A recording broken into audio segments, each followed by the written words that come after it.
Hello guys, hello mga kabayan. Muli, nandito na naman ako. Ah, Muli na naman tayong magkukwentuhan. At sana samahan niyo ako sa aking mga ikukwento aking mga ikukwento sa inyo tungkol sa naging buhay ko sa ibang bansa. Hindi lamang dito sa UK, yung nga nabanggit ko nung nakaraan habang pinag-uusapan natin kung paano ko nakarating dito.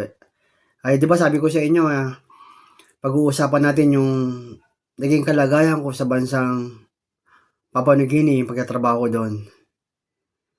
Sana makinig kayo o pakinggan nyo sana kung ano ba naging buhay ko doon. Unang-una sa lahat, ang Papua New Guinea ay binubuo ng mga taong itim. Lahat ng mga tao doon ay black people.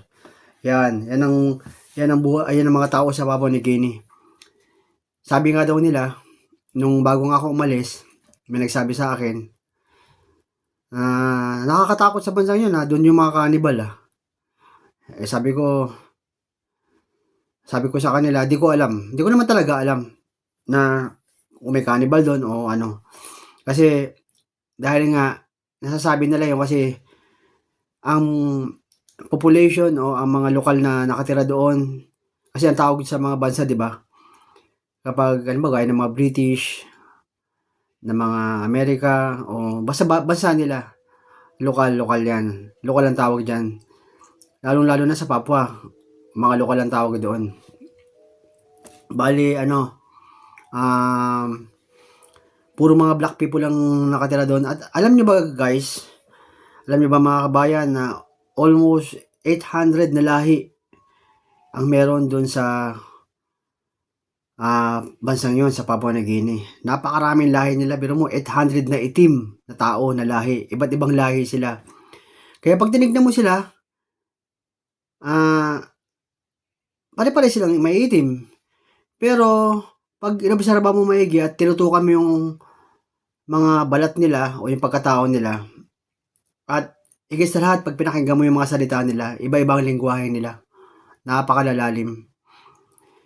Pero, sa kabila ng mga lingwahe nila, gumagamit sila ng broken English. Kaya halimbawa, bigyan ko kayo ng halimbawa, kasi sa 3 to 4 years ko roon, kahit paano nakapagsalita rin ako ng Papua New Guinea na salita. Anong pangalan mo? Ayan, pag tinanong, "Wanay Buluyu." Ganun ibig sabihin sa ganun mga salita nila. Wanay Buluyu. May you, 'di ba? English 'yun. Name. Nagbo-broken English sila eh. Halimbawa, pupunta ako dun sa mall, may bibilhin ako. Buy me Golo, Long Haplo, mall. Oh, ganun ang salita eh. Long hop doon sa mall. Ganun ang salita nila. Siyempre, dahil na broken English, pag ikaw napunta ka rin doon, maiintindihan mo rin. Una, mahirapan ka, pero pag nagsasalita na, maaano mo na agad. Ah, matututo ka rin. Pero hindi naman lahat. Kasi, iba-iba nga, pero pag nagsalita na sila ng lingwahe nila, iba na lalabas. Pag sila na nag-usap. Pero pag mga kausap nila, mga Pilipino, o sila rin, nagagamit pa rin naman nila yon, mga salitang gano'n, broken English. Pero talagang may malalalim silang mga lengguwahe na para sa atin, 'di ba? May Bisaya, may Ilocano, may Batanggenyo, may mga Waray, gano'n, 'di ba? May mga salitang gano'n, mga salitang Davao, 'di ba? Maraming salita sa atin. Napakarami rin, marami rin tayong lengguwahe. May mga iba pang salita, Ilonggo, 'di ba, gano'n. Gano'n din sa kanila, marami.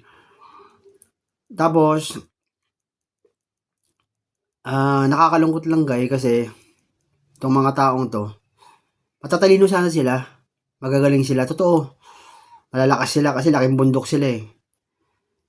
Pero dahil nga sa kahirapan ng buhay, yun, dun magsisimula ang tinatawag na kasamaan.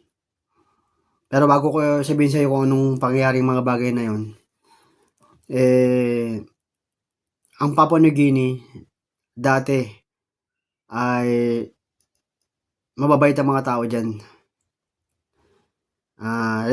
Rumerespeto sila sa mga iba't ibang lahi, lalo na sa mga puti. Nabanggit ko na kanina nung nakaraan sa vlog ko 'yun, eh, nabanggit ko na 'yun. Rumerespeto sila sa mga white people, lalo na sa white people, ginagalang nila 'yan. Kagaya ng sinabi ko, sa mga Australia, nirerespeto nila 'yan kasi yung Australia tumutulong din naman sa kanila 'yan. Sumusuporta sa kanila, gumagabay sa kanila. Yung minahan nga, halos karamihan diyan, Australia ang nagpapatakbo ng minahan. Tapos, yun nga nabanggit ko nga yung dito sa UK, sa England, yung royal family, si Queen, yung pinaka-old queen ng UK, pinakananay na nayan na queen. Pumunta yun sa Papua New Guinea. Tumulong yun, parang kumbaga sa lingap, tinulungan niya yung bansang yun. Marami siyang inambag doon, may mga pinagawang kalsada, establishmento. Siyempre nagbigay rin ng pera yun para sa Papua kasi nga, yung Papua nga mahirap din na bansa. Tapos, ang nangyayari lang, habang tumagal, yung binibigay na pera, kasi may mga hindi na naman ng UK eh. Pati rin na pagkakalam mo doon, mga ibang bansa rin gaya ng Amerika, nagbibigay din ng ng pondo. 'Di ba? Para sa atin sa Pilipinas, 'di ba? Pinapautang tayo ng ng ibang bansa. Pagkatapos di natin alam kung saan napupunta yung pera. Hindi natin alam kung ano na nangyari. Kasi wala naman talaga tayong alam eh. Kasi pag nakapunta na sa gobyerno yon, sila nang bahala doon sa perang yon. Yun lang. Parang gano'n din sa Papua. Pag nahawakan na ng gobyerno, ng prime minister nila, kung sino man yung nakaupo, yun na ang nagiging problema, kabayan, mga guys, na naibubulsa na yung pera. Konti lang siguro kung magbibigay sila eh. Baka wala pa nga eh. Kasi nung nandun ako sa Papua, nung mga panahon na yon, minsan pag dumadaan kami sa mga lugar na kung saan marami rin kasi mga puno dun eh. Tapos may looban din doon. Makikita mo, yung mga bahay nila, kahoy-kahoy din, parang tagpi-tagpi din, ang hirap din ng buhay. Kukwento ko sa iyo mamaya yung tungkol sa bahay na yun, kung paano ko nakapasok.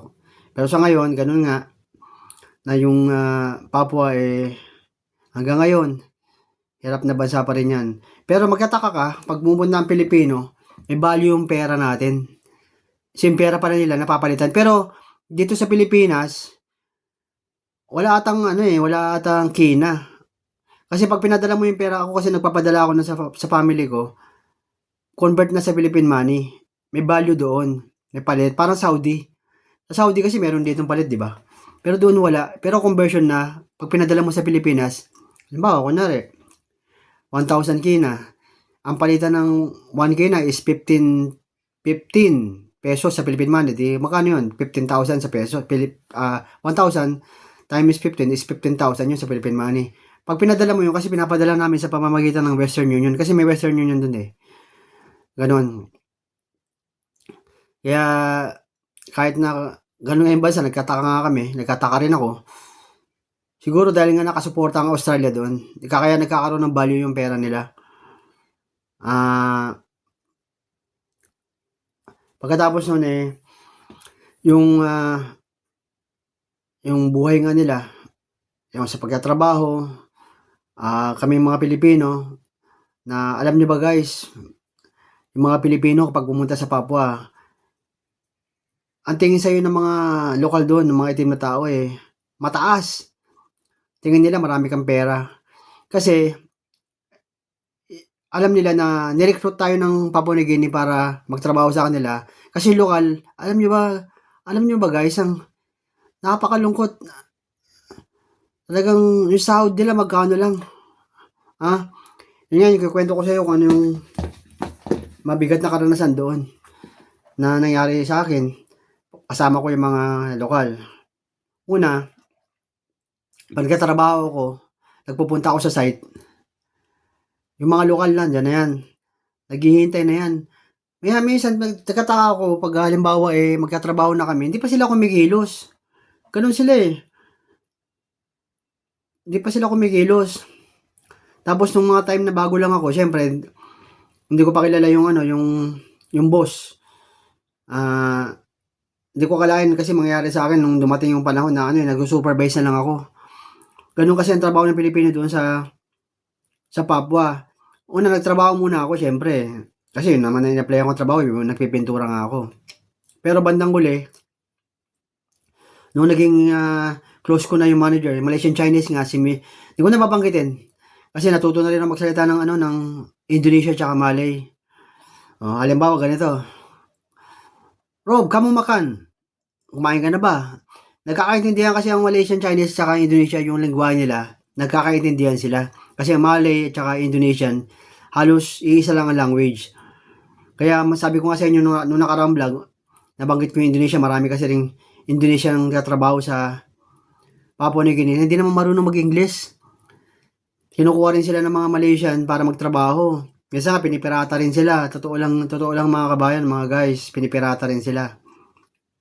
Kaya nga yung sa lokal nga, yung sinasabi ko sa inyo, na pagdating nga sa trabaho, di siyempre susunod sila sa akin dahil nga ako yung ano, kumbaga yung ano, yung, ah, parang imported, 'di ba? Galing ako ng Pilipinas, ako yung pinadala sa kumpanya na yon. Iisipin ng mga lokal na ano, "Okey 'to, malaki sahod nito." Kasi sila talaga napakababa ng sahod nila at ang problema pa, madali silang maging ano, sabihin na natin, yung utak nila mahina, pasensya na. Hindi ko naman sinasabing ano sila, na bobo sila, hindi gano'n. Kasi nga, guys, sa kinakain nila ang hirap ng buhay do'n. Halimbawa ganito, 'pag nagtatrabaho kami, nung mga una palang trabaho ko, okey nagtatrabaho kami, siyempre nagkakakilala pa kami, nagkakapakan pa kami ng ano, nagpapakiramdaman pa kami, yung mga lokal at saka ako, kinikilala ko muna sila nung bago ako, kinakausap ko sila, marunong naman sila mag-English. Ayan ang maganda lang sa Papua, kahit na broken language pero kaya nilang makapag-usap ng English, ayun ang maganda sa kanila.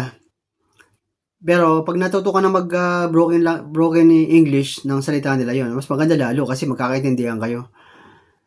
Ngayon, siyempre nagpapakiramdaman ang bawat isa sa'min, pakikisama, trabaho. Hindi una okey, mga sumunod na araw okey, hanggang sa mga buwan okey. Pero nung tumatagal na ako ro'n siyempre nagiging close mo na sila, araw-araw mo silang kasama sa trabaho, Dumating ang point na ano, yung manager na Malaysian Chinese, nag-supervise na ako, gano'n na. Dumating na sa punto di na ako nagtatrabaho. Sabi kasi nakita niya yung pakikisama ko, talagang nagtatrabaho ako doon. Talagang ginagawa ko, mahirap talaga, ang hirap ng trabaho nga do'n sobra. At iba rin yung ano do'n, yung weather do'n. Mga guys, mainit parang Pilipinas ang Papua New Guinea, mainit. Tapos pasensya na talaga mga guys, mabaho. Pero masakit man sabihin yun talaga totoo, Kasi itong mga lokal na 'to, yun ang ano nila, siguro yun ang pagkatao nila, Kasi mahilig silang magnganga. Yung nganga tapos hinahaluan nila ng lime, 'pag dumudura sila akala mo mga bampira, may dugo. Dinuduraan nila. Gano'n ang ano nila, ang ginagawa nila sa ano, yun ang ano nila, buhay nila, ta's naninigarilyo din, nagnganganga. Tapos yun nga, yung hygiene sa katawan ang mahirap. Alam niyo na ibig ko sabihin, sa kilikili, yung sa amoy ng katawan kasi nga, mahirap na bansa.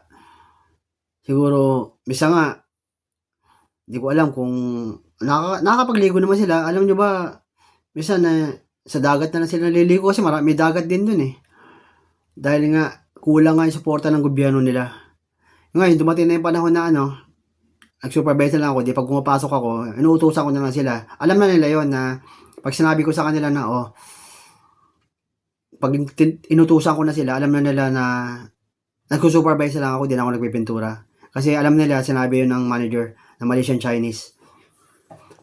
Yan, okey. So umpisa okey, Yung ang mabigat na guys nung matagal na kaming magkakasama, yung may mga time na tinatamad sila magtrabaho kasi kailangan tapusin yung project, kailangan matapos agad. Ano ba kunyari, kailangan 2 weeks na lang 2 weeks na lang, 2 weeks matapos, pero marami yung pinipinturahan na bahay, maraming ginagawa. Eh, minsan mabagal, yun pala guys kailangan may padulas. Kaya ang nangyayari nun 'pag, may pera ako, nagkatabi na ako. Alam niyo ba, maniniwala ba kayo mga kababayan, mga guys, bigyan mo rin sila ng soft drinks at saka biskwit tanghalian. Sabi sa'yo, tapos agad yung trabaho, eh. Gano'n kahirap, 'di ba? May biskwit tsaka soft drinks, kakain na sila, buhay na sila. Tanghalian nila 'yun. Nakawawa yung mga tao sa Papua New Guinea. Kaya ginagawa ko 'pag may trabaho kami, kahit na alam ko na agad, eh, kasi may puso rin naman ako, may damdamin din ako, eh. 'Yun, pabili ako ng ano, bili kayo ng soft drinks niyo. Minsan may nangungutang pa sa akin. 'Yan, pinakikisamahan ko sila. Tapos ayun, tuloy-tuloy naman yung pakikisama ko sa kanila. Halos araw-araw nagtatrabaho kami. Sumusunod naman sila sa'kin at saka madalas may time na 'pag sumasahod na sila, yun na kukunin nila yung pera nila, dun na may dahilan na. Minsan di papasok bukas kasi ang problema rin sa mga lokal na yon, ganun na nga yung buhay nila. 'Pag sumahod pa sila, lasing, nagiinom sila. Minsan 'pag, pumasok absent, kinausap ko, nag-aaway silang mag-asawa. Ganun talaga buhay dun sa ano, sa Papua, eh. Kasi nga karamihan sa kanila mga guys, hindi sila nag-aral. Walang suporta ang gobyerno nila. Hindi gaya rito sa UK, 'pag dinala mo ang anak mo rito, bata pa lang, before 18 years old, libre pag-aaral. Pumunta ka dalhin mo na yung anak mo sa school, libre yan hanggang college yan. Gano'n dito sa UK, libre pa ang medical dito. 'Yan. Kaya, yun lang ang kinaibahan ng bansang ito sa mga ibang bansa. Hindi ko lang alam kung anong bansa merong libre medical, na libre medical, pupunta ka lang sa ospital tapos pa-check-up ka walang bayad. Ewan ko kung merong bansang gano'n. Pagkakaalam ko ata UK lang. Wala pa akong narinig na gano'n. Kahit pumunta ka siguro sa mga ibang bansa gaya ng Canada, may bayad ang ano do'n pagpapa-check-up sa ospital. 'Di ba? Sa mga ibang bansa rin, sa Amerika, maraming bansa. Pero mabalik tayo sa Papua New Guinea. Yun nga, gano'n nga ang buhay nila. Napakahirap. At dumarating pa sa mga yung nga sinasabi ko sa inyo mga guys na nangyayaring masama yung pagnanakaw. Kasi yun ang talagang pinakasakit o gawain na nila. Dahil sa hirap ng buhay nila, wala silang makain. 'Pag nakapasok sila sa kumpanya, okey muna sa umpisa, 1 linggo, 2 linggo, pero 'pag tumagal na, 'pag mga buwan na, diyan na makikita mo mawawala yung mga power tools. Kasi may mga kasama rin akong mga Indonesia, mga karpentero, mga mason. Karamihan kasi pala ng mga Indonesia, mga mason. Mason ang trabaho ng mga Indonesia. Meron din mga Indonesian karpentero, pero sa karpentero, mga kapwa nating Pilipino yun ang kasama ko. Marami kaming mga Pilipino dun sa Papua noon. Yun na, nawawala na yung mga power tools. Tapos alam na, siyempre sino pa kukuha nun, nawala. Pero ang problema, di mo maituro kung sino kasi delikado. Ayun ang mabigat din doon kapag nagturo ka. Kahit nga nakita mo, tinuro mo, yung sinasabi ko sa'yo guys na na nakakatakot. Abangan ka nila sa labas. Yun ang problema. Kaya ako naman talaga wala akong nakikita, eh. Wala akong nakikita na may nagnakaw na mga tao ko. Pero yung ibang mga lahi gaya ng mga Indonesian, nakikita nila. May bitbit daw ng ganito. Pati nga yung mga timba ng pintura, eh, na walang laman. Sa totoo lang, talagang tapon na yun mga timba na yun. Pero yung may-ari kasi ng kumpanya, yung pinapasukan kong Malaysian Chinese, eh, lahat ng mga pinturang empty na, yung mga balde, kailangan ibalik sa warehouse, sa company. Kaso, naibabalik naman yung iba, pero madalas marami nawawala. Wala tayong magagawa doon. Wala na kaming magagawa doon kasi nauwi na yun. At alam niyo ba kung magkano nabebenta yun? 10K na yun. Pera na sa kanila yun. 10K na. Magkano lang ang 10K na? ₱150. Oh, pera na sa kanila yun, makakakain na sila, mabubuhay na sila ron. Nakita niyo na yung sitwasyon mga guys, 'di ba? Napakahirap ng Papua New Guinea. Pero 'pag nagtrabaho naman 'yan, mabilis. Alam niyo mga guys, ano sila, kung makakain sila ng maayos, tapos masuportahan yung ano nila, yung pagkain nila, makakain sila sa tamang oras. Kasi biruin mo, sa umaga, sigarilyo, ah, naganganga sila, yung buwa ba yun? Buwa? Yun yung pinakalubusan nila kasi nga, walang pera. Tapos, sa tanghali, may baon naman talaga sila. Minsan pag sumahod na sila, yun na nga soft drinks. Kaya minsan ako na lang bumibili. Pero, imagine nyo guys, soft drinks, tapos tinapay, tanghalian. Paano magkakaroon na laman yung utak nila? Ang lalakas nila Malalakas sila, mabilis nga sila magtrabaho, pag pinagpintura ko, ang bilis Pero may mga time mga guys, nakakalimutan nila. Biglang nabablangko sila Oo, may pangyayaring ganun. Natutulala Ano nangyari? Tapos bigla na lang, pag ginabayan ko sila, tapusin niyo na trabaho. Minsan maglalambing sa akin, sabi niya, bossman, kasi ang tawag sa mga Pilipino, sa salita nila, di ba sa atin, sa mga ibang salita, sa term, boss, di ba? Sa kanila, sa Papua, bossman. Yung bossman sa kanila, bossman, me, I'm no food. May like him eating food blue. Yung ibig sabihin nun, walang pagkain, gusto ko sanang kumain Kaya may mga time na pag may pera ako, syempre hindi ko naman palagi rin kasi baka mabuso. Pag sinasabi ko sa kanila wala akong pera, wala silang magagawa. Pero pag meron akong extra na 2 pounds, 2 pounds, 2K na, yan, 3K na, okay na sa kanila yun Pero madalas 10K na talaga. Hinihiram nila para makakain sila. Yun. Pag may sahod ako yun, meron ako sa wallet, abutan ko sila. Ganon, kalala doon. Kaya may mga minsan pag nagtatrabaho kami, kasi yung trabaho namin, yung mga bahay nakakatakot din kasi yung gwardiya dadalawa. Tapos natutulog pa. Kasi uso ang rascal doon. Yung rascal, yung mga magnanakaw. Tapos mga hold up. Kahit Pilipino, hold upin nila ron. Pero sa awan ng Diyos, kukwento ko sa iyo kung ano nangyari sa akin mamaya na. Kukwento ko po sa inyo. Sa ngayon muna yung halimbawa yung ukol sa mga sumisigaw sa Talahiban kasi yung karamihan naman dun mga bundok pa, bato-bato pa. Tapos tinatayuan ng mga Chinese ng bahay. Siyempre, tinitibag nila. May sumisigaw na lang sa mga damuhan na babae, lokal, kababayan nila. Tapos pag lumabas na sa may damuhan, ano nangyari? Nakakausap ng mga ibang lokal. Pati kami, nakakausap namin, ano ba nangyari? Hold up daw siya, tinangay daw yung pera niya. Kasi yung lokal na yun, nagkatrabaho sa supermarket, inaabangan pa na nila. Tapos tatangay nila, tututukan nila ng patalim. Kahit cellphone, kukunin nila, pati yung bag. Grabe doon sa Papua, guys, nakakatakot. Kaya, kaming mga Pilipino, hindi kami lumalabas. Hindi ka makapaglakad sa gilid ng kalsada, hindi kayo dito, pwede ka mag-vlog, punta ka sa supermarket. Pwede ka maglakad dito sa UK, di ba?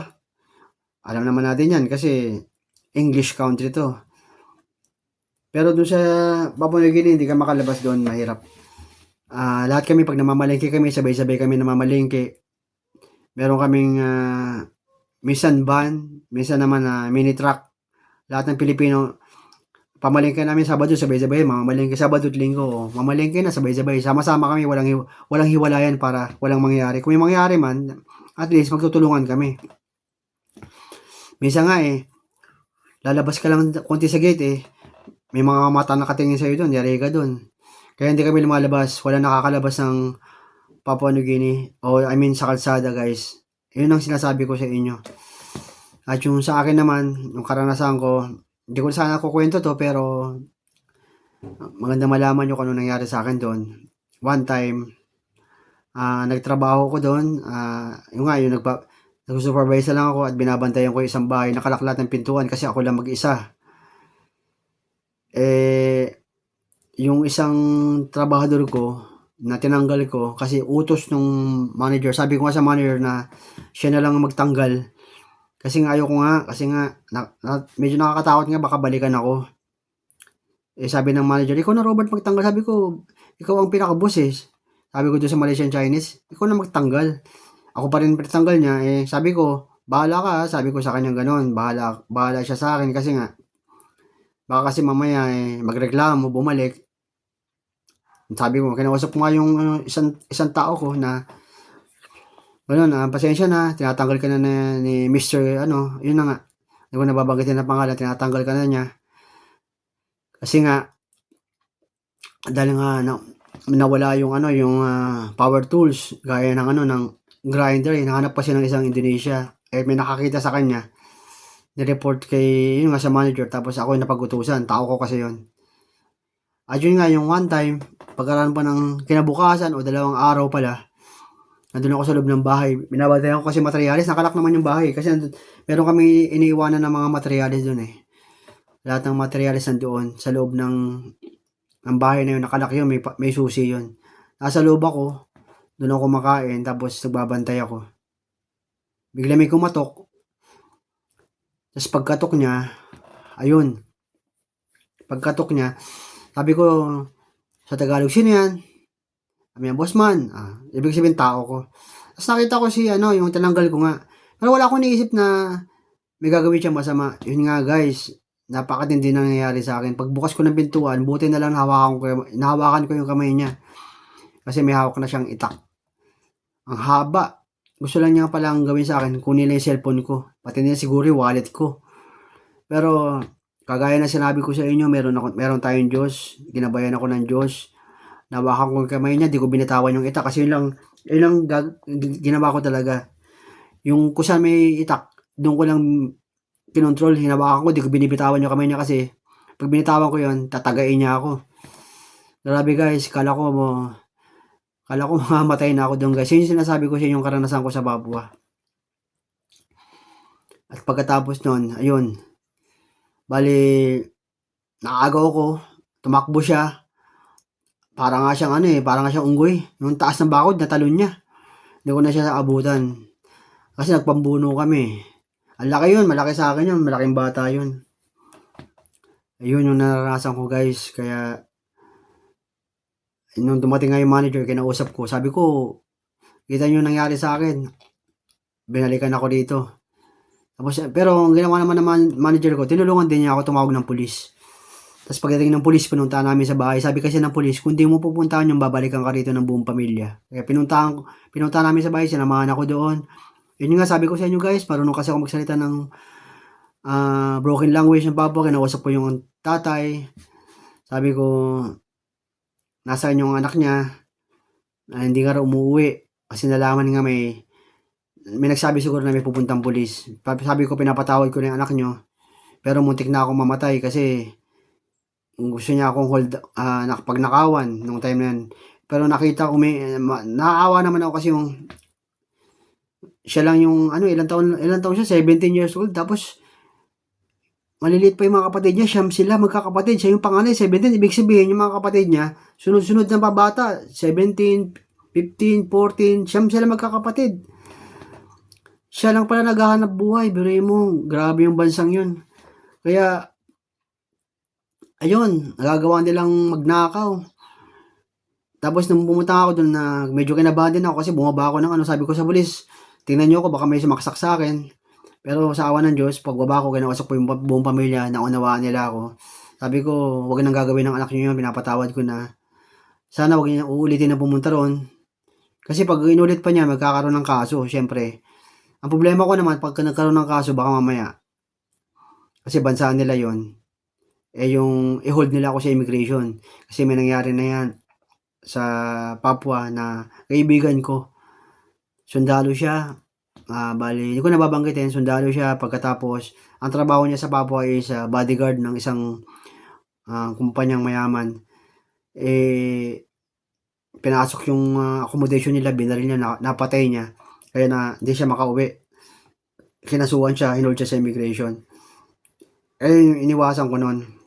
Pero sa awa ng Diyos, sabi ko nga sa inyo guys, basta lagi lang tayo manalangin. humingi ng tulong sa Panginoon Diyos, hindi tayo pababayaan. Kaya nung time na yon, bali, nagpaalam na ako sa mga pamilya, sa mga kamag-anak, yun. Pakisabi na sa kanya na di ako galit sa kanya, pero wag na lang niyang uulitin kasi nakakatakot yung ginawa niya.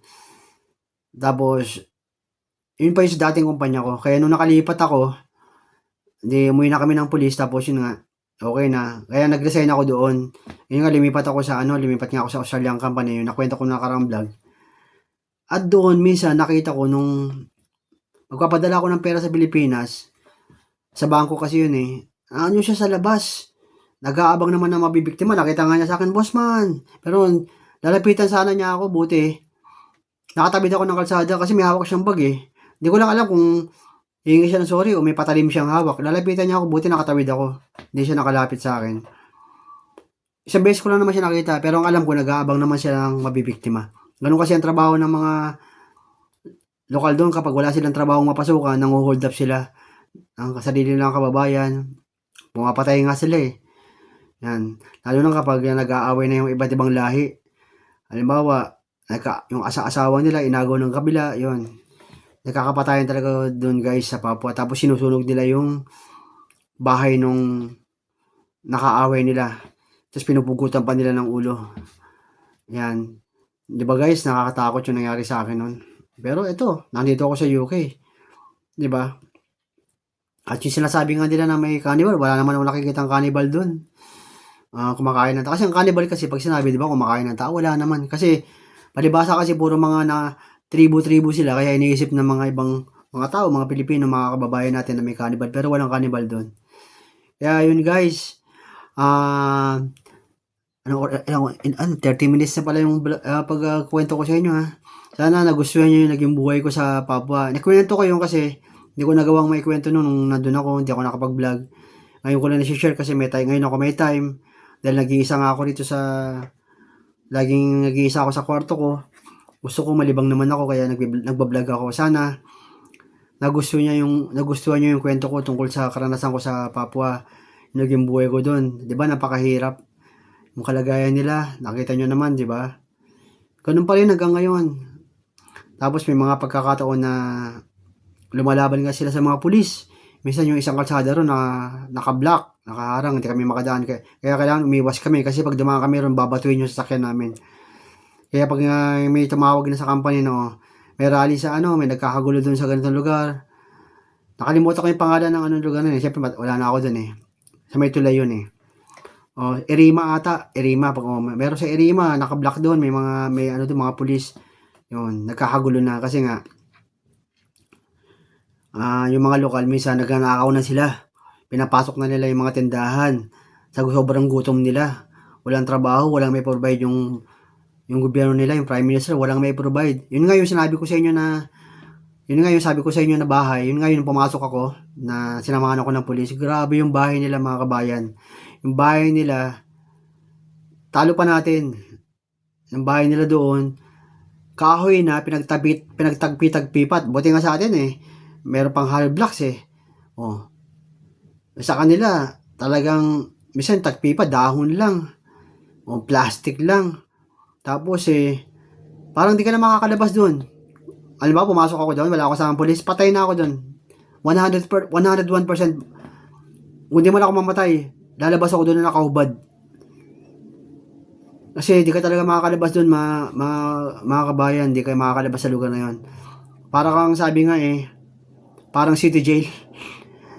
Na pag pumasok ka sa loob ng looban, o sa eskinita, nandun yung mga halangang kaluluwa, yung mga kriminal. Pero takot sila sa pulis. Kaya nung pumunta kami doon, nagtabihan sila eh. Yung sinamahan ako ng pulis, nakasasakyan kami.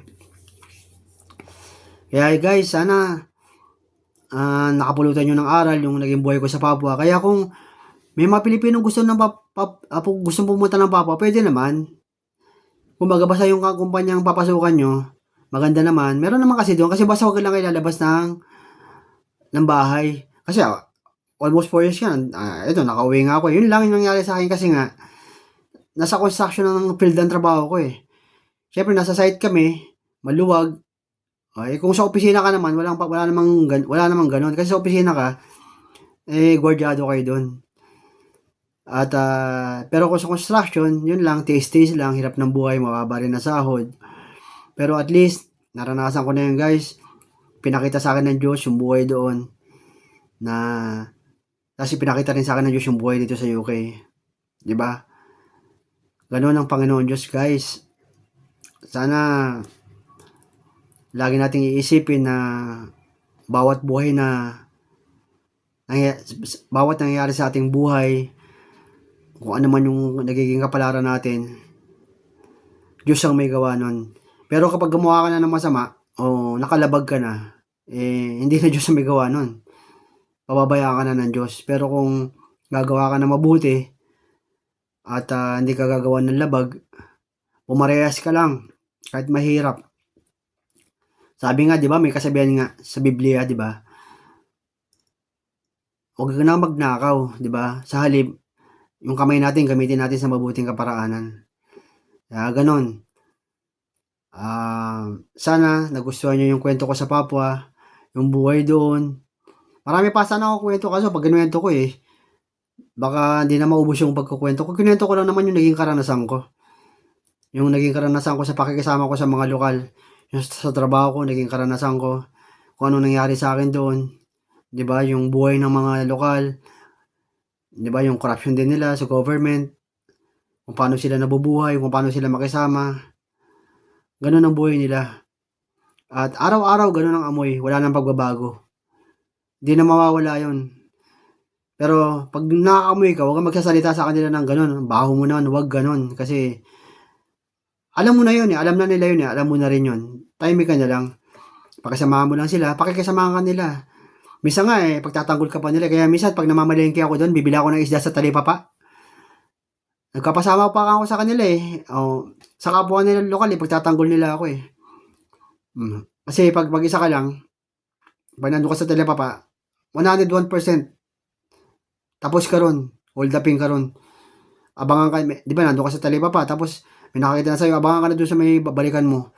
May dala mga ano yun, mga guys, mga itak, mga patalim, yung dala nila, wala naman silang baril Kaya kasi yung mga, kaya nga di sila pwedeng mag-guardia ron kasi bawal kasi nga yung mentalidad nila, makakapatay sila, mga hold up sila. Kaya ang kinukuha nilang guardia ron, mga Pilipino, sundalo. Di sila kumukuha ng Pilipino na pulis. Di sila kumukuha ng guardia lang sa Pilipinas. Ang kinukuha nilang guardia ron is talagang mga soldier. Ganun kasi nang gusto ng government nila para protektahan yung mga krimen doon. Kaya ganun guys, sana suportahan nyo ulit yung channel ko. O sana wag sana kayo magsawa kung may upload ko mga video ko, sana silipin nyo man lang, pakinggan nyo yung naging buhay ko at makatulong ito sa inyo, yung mga karanasan sa pagkatrabaho sa ibang bansa. Kaya guys, hanggang dito na lang uli. Maraming salamat at sana sa susunod na vlog ko ay muli kayo manood. Sige, maraming salamat sa inyo.